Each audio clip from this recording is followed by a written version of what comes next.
그래서 지금 코치님은 좀 현재 소마틱스를 접하고 수련하면서 본인은 굉장히 편안함에 이르렀나요? 되게 행복하신가요? 편안함에 이르렀냐. 행복하세요? 그죠. 어떠세요? 음,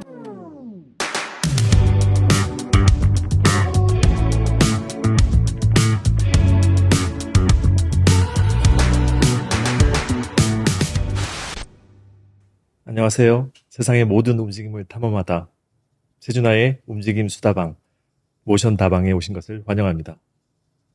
저는 호스트 정형외과 전문의 최준아입니다. 안녕하세요. 저는 소마틱 코치 조인선입니다. 반갑습니다. 코치님, 오늘은 소마틱스에 대해서 좀 얘기를 나눠보려고 해요. 많은 분들이 이 소마틱스라는 단어가 거의 모를 것 같아요. 소마틱스라는 말은 그리스어로 육체를 뜻하는 단어에서 비롯되었거든요. 그래서 신체 감각이나 움직임을 연구하는 학문이고 그런 접근 방법을 좀 총칭하는 말로 쓰여요. 그래서 한국말로 번역을 하자면 한 몸학 정도로 할 수 있을 것 같아요. 그래서 신체 감각이라든지 움직임 이런 것들을 좀 통칭하기 때문에 몸으로 하는 연극, 무용이나 이런 분야도 조금 포괄할 수 있을 것 같고요. 혹은 몸과 마음이 하나라는 뜻에서 심리치료 분야에서도 조금 쓰입니다. 또 많은 분들이 일상적으로 하고 계시는 요가나 필라테스 이런 운동들도 소마틱스의 일종이라고 볼 수 있어요. 결국 내 몸을 인지하고 감각하면서 하는 모든 수행법을 소마틱스라고 하는 게 맞나요? 우선 몸을 의미하는 영어 단어 body가 있죠.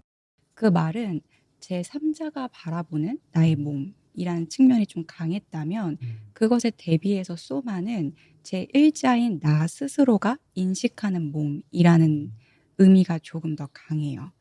그래서 예를 들어서 나의 어깨의 치수를 쟀는데 실질적으로 오른쪽 어깨가 왼쪽보다 큰 거예요. 그런데 내 스스로 느끼기에는 왼쪽 어깨가 조금 더 큰 것 같고 더 무겁게 느껴진다는 거죠. 이런 차이에서 바디와 소마를 조금 나누어서 생각해 봐도 좋을 것 같고요. 또 움직임의 측면에서 얘기하자면 예를 들어서 1시간 동안 열심히 트레이드밀을 뛰었어요. 그럼 그때 내가 뛴 킬로미터 수, 태운 칼로리, 뭐 심장 박동수 이런 것들이 좀 체크되잖아요. 그건 약간 바디적인 관점인 거고요. 내가 5분을 걷더라도 내가 어떻게 바닥에 발을 내려놓는지, 어떻게 호흡하는지, 어떻게 무릎이나 골반을 쓰고 있는지를 조금 감각하고 인식하면서 움직이는 것이 조금 더 소매틱적이다라고 볼 수 있을 것 같아요. 그러면 이 내 몸의 감각을 제대로 잘 인식하고 있는지 좀 알 수 있는 게 있나요? 뇌는 필요에 따라서 스스로를 막 속인다고 되어 있잖아요. 그렇죠. 네. 맞아요. 거기서 저 같은 좀 코치의 역할이 좀 필요할 것 같은데요. 많은 분들이 현재 내가 바르다, 편안하다라고 느끼시지만 그거는 좀 무의식적인 선택과 반복으로 인한 습관, 단지 익숙해진 걸 수가 있거든요. 그럴 때 제가 하는 방법은 그분에게 다른 자세와 다른 움직임을 경험시켜 드리는 거예요. 그럼 그분의 뇌나 신경계가 더 나은 선택을 할 수 있도록 좀 돕는 역할을 하고 있고 그래서 처음에는 몸을 감각할 때 좀 전문가의 도움을 받으시는 게 좀 더 수월하게 시작을 하실 수 있을 거예요. 그러면 또 궁금한 게 있어요. 우리가 이제 높은 신체 능력을 가진 엘리트 선수들이나 이 무용수들은 이 소마틱스 얘기하는 자기 인지, 자기 감각 인식이 굉장히 뛰어나거나 예민하다고 볼 수 있는 건가요? 그건 약간 조금 다른 문제인 것 같아요. 그분들의 움직임은 일반인들이랑 비교가 되지 않을 정도로 운동량으로는 엄청 많죠. 그런데 자기 몸을 위한 움직임이라기보다는 외부의 성과 혹은 기록갱신 혹은 뭐 전시하는 몸 그렇게 몸을 수단 혹은 단련의 대상으로 몸을 바라보게 되는 것 같아요. 실제로 저희 병원에도 이제 프로 선수들이 좀 오시잖아요. 골프 선수 한 분이 계셨는데 그분은 어떤 움직임을 해도 순간적으로 호흡을 참으세요. 이제 호흡을 참는다는 건 흉곽이라든지 척추를 조금 제한하는 거잖아요.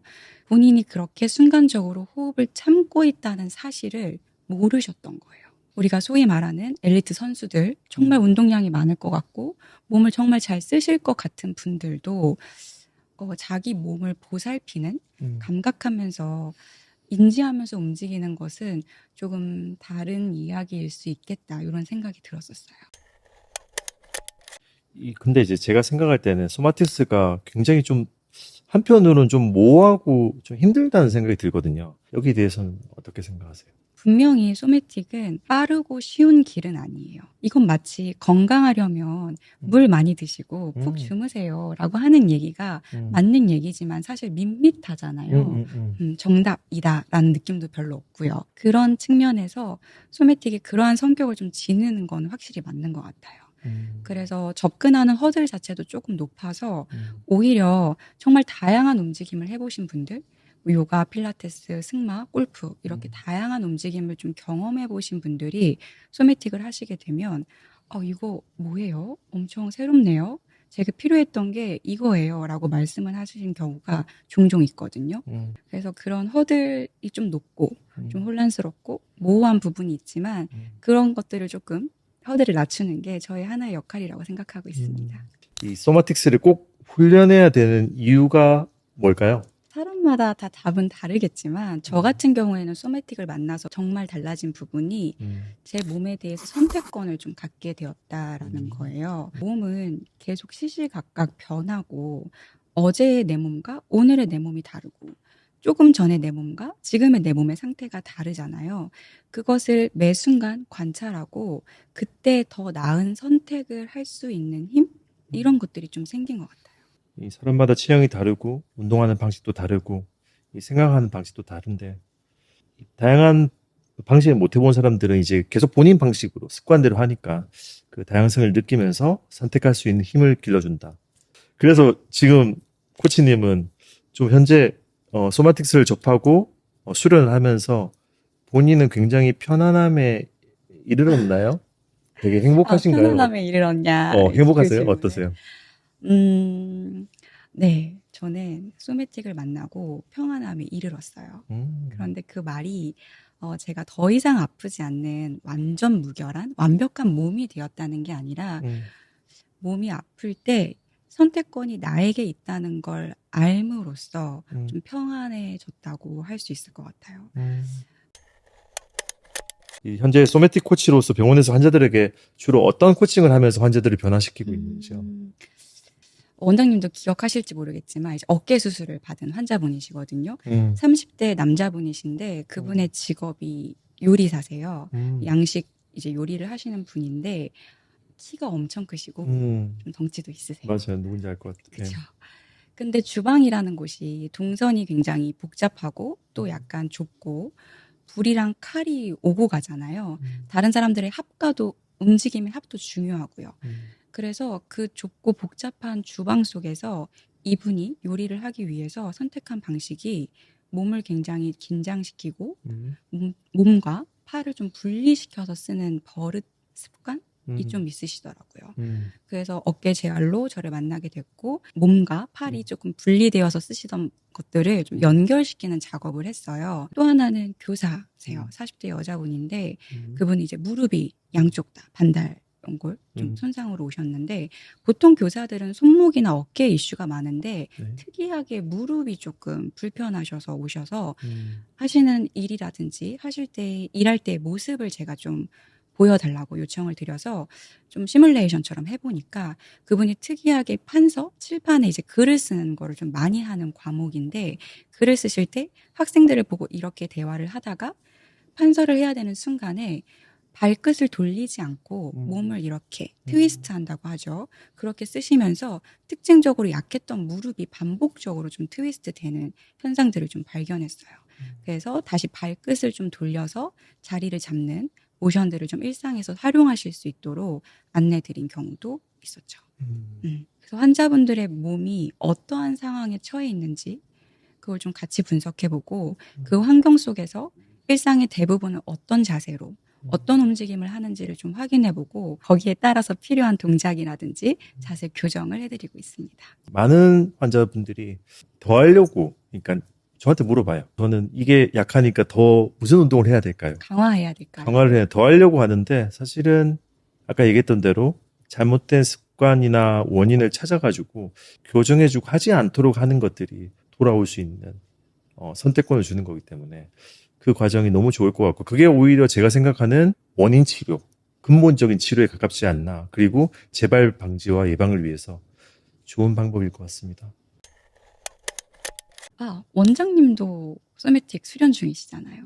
네네. 네. 어떻게 처음 접하게 되셨어요? 우연하게 책을 보고 있는데 명상에 관한 책이었어요. 근데 그 책에서 소마틱스, 소매틱이라는 게 저한테는 그냥 이게 모자이크처럼 확 와닿았어요. 특히 알렉산더 테크닉의 편안함에 이른다는 그 핸즈온을 느껴보고 싶어서 그분한테 전화를 해가지고 원장님한테 핸즈온 받고 싶다고 해서 핸즈온 코스가 있었거든요. 60분 동안. 거의 경험해보지 못한 그런 정말 편안함, 정말 아까 얘기했던 편안함에 이르는 그걸 느꼈어요. 물론 10분 느끼고 바로 코 골고 잤어요. 그래서 풀로 60분을 느끼지 못했지만 저한테는 너무 좋은 경험이라서 당장 원장님한테 저 이거 배우고 싶습니다. 그래서 3년이나 시간을 지금 하고 있고 접하기 전 인생 그리고 후의 인생으로 나눌 수 있고 아까 얘기한 대로 소매틱이라는 거는 나한테 선택권을 주고 새로운 경험을 열어주고 내 몸을 자각할 수 있다는 의미 내에서 저는 내 몸을 이렇게 사용하면 되겠구나. 그런 걸 예전에 생각도 안 하고 살았거든요. 그걸 느끼게 해준 것이 너무 고맙고 제가 바뀐 거는 환자를 보는 자세도 굉장히 바뀌었어요. 이 환자가 아파서 와서 나는 이 아픈 환자를 수술하거나 아니면 주사를 주거나 다른 치료를 통해서 고쳐줘야지라는 이런 관점에서 봤다면 지금은 환자분이 왜 이게 아프게 됐을까? 무슨 습관에 이상이 있을까? 예를 들어서 일하는 사람들은 어떤 습관이 있는지 뭐 보행 습관이 어떤지, 설거지 할 때는 어떤지, 작업을 할 때는 어떤지, 잠을 잘 때는 어떤지 이런 기본적인 삶의 기본을 깔고 하는 움직임들에 관심을 기울이고 된 거예요. 그리고 그 관심을 기울이면서 환자를 보기 시작하니까 더 큰 게 보이는 거예요. 비기능적인 패턴이 있으면서 통증이 생긴 환자들한테는 잘못된 것을 교정해주고 더 좋은 선택권을 주는 거는 굉장히 보람 있는 일이지 않을까.